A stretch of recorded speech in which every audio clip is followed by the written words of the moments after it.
자, 그리고 여기 보시면 민간 최종 소비 지출 색깔을 바꿔보겠습니다.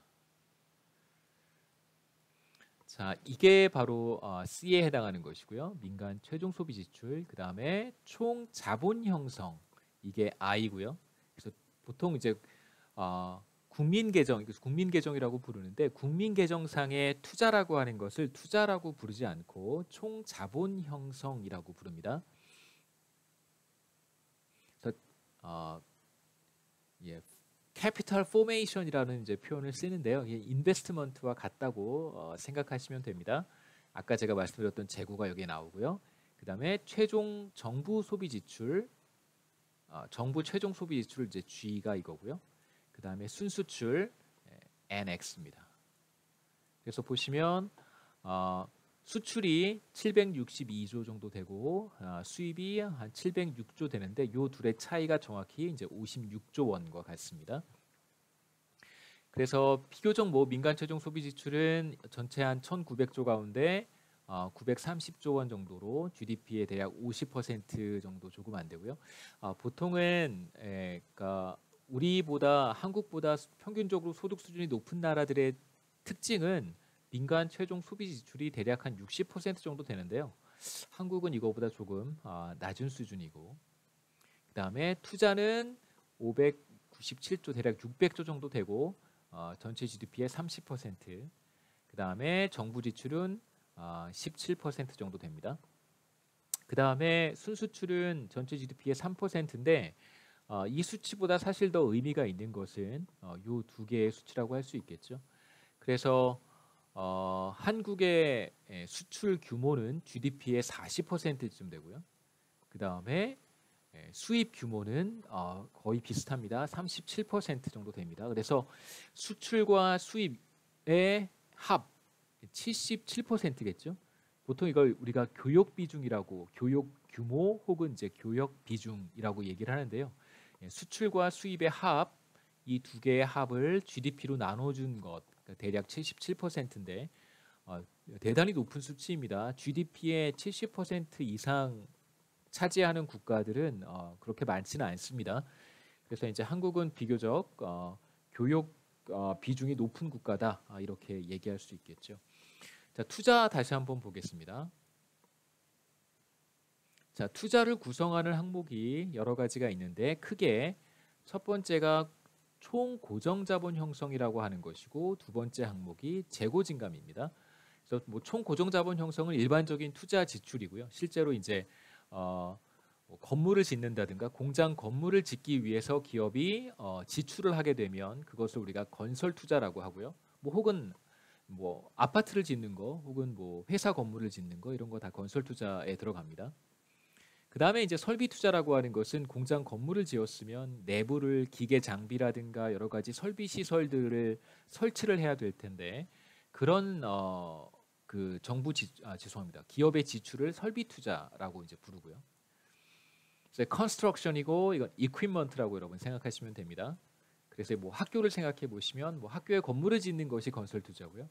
이제 학교에 건물을 지었으면 강의실마다 여러 가지 필요한 설비들을 갖춰야겠죠. 책상도 가지고 와야 되고, 보드도 설치해야 되고, 컴퓨터도 설치해야 되고, 이런 것들을 이제 설비 투자라고 구분을 합니다. 그 다음에 이제 비교적 최근에 새로운 카테고리를 하나 만들었는데요. 이게 생긴 지 한 10년 조금 더 되는 것 같아요. 지식, 재산, 생산물 투자. 이거 주로 R&D와 관련된 투자 지출을 지식, 재산, knowledge, 그 다음에 이걸 knowledge property 이렇게 불렀던 것 같아요. 그래서 이것도 이제 인베스트먼트에 포함이 됩니다. 근데 제가 아까 말씀드렸던 것처럼 기업이 생산한 것들을 판매하지 못하고 남겨두는 것, 이걸 우리가 재고라고 부르는데, 자, 이런 걸 한번 생각해 보겠습니다. 최근에 이제 마스크가 보건용 마스크가 굉장히 이제 사회적인 이슈가 되고 있으니까, 자, 어떤 회사가 마스크를 생산을 하고 있습니다.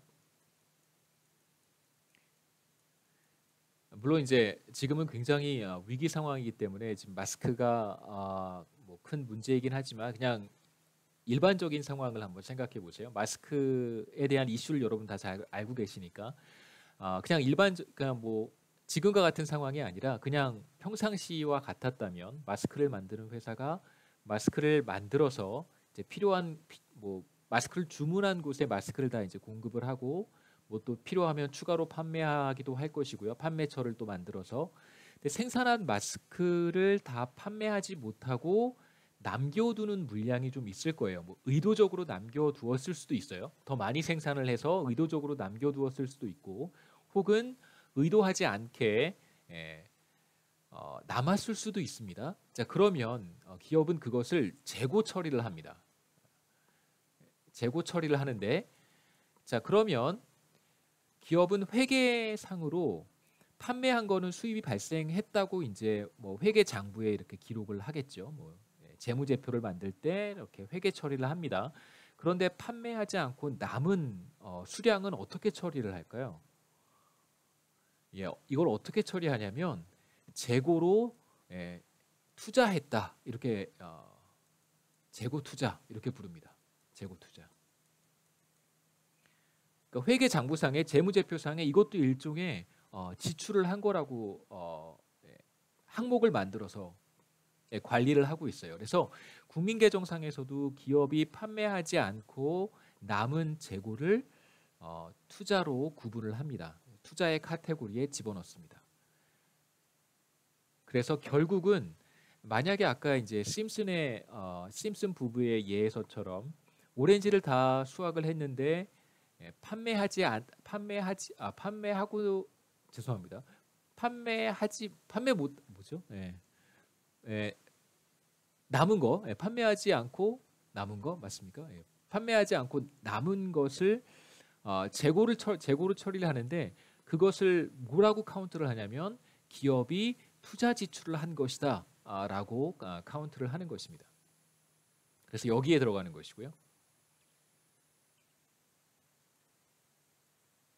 그래서 결국은 아무도 구입하지 않은 제품, 어떤 기업이 생산을 했는데 그 누구도 구입하지 않은 제품은 결국 누가 구입한 것이라고 카운트를 하냐면 그 제품을 만든 기업이 구입한 것이다, 지출한 것이다 라고 카운트를 한다는 것입니다. 그렇게 되면 모든 생산한 것은 결국 C로 가거나 I로 가거나 G로 가거나 아니면 NX로 가겠죠.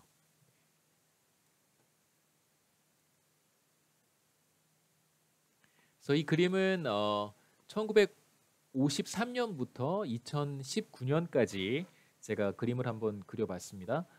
GDP에 대한 지출 비중인데 앞에 슬라이드에서 보시면 바로 이쪽에 있는 GDP 비중을 다시 그림으로 표현한 것입니다.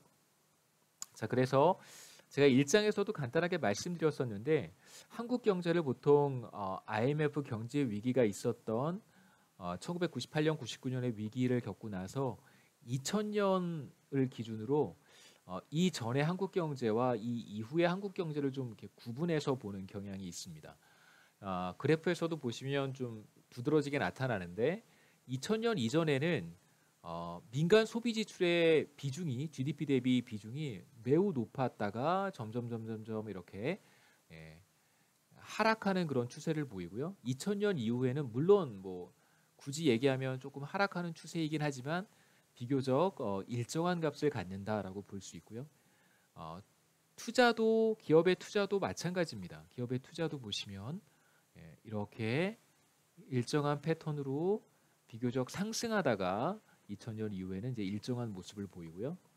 그 다음에 물론 이제 정부 지출은 좀 예외적인 부분이 있습니다. 정부 지출은 비교적 일정했는데 2000년 이후에 정부 지출 비중이 상승하는 걸 볼 수 있겠죠. 정부가 이제 정부의 규모가 이제 확대되는 걸 볼 수 있습니다. 그런 의미에서 보통 이제 한국 경제의 모습이 2000년 이전과 이후가 조금 다르고 2000년 이후에 비교적 많은 지표들이 좀 안정됐다라는 표현을 쓰긴 좀 그렇긴 하지만 비교적 어떤 트렌드를 보이지는 않는다 이렇게 얘기할 수 있습니다. 뚜렷한 트렌드를 보이지는 않는다.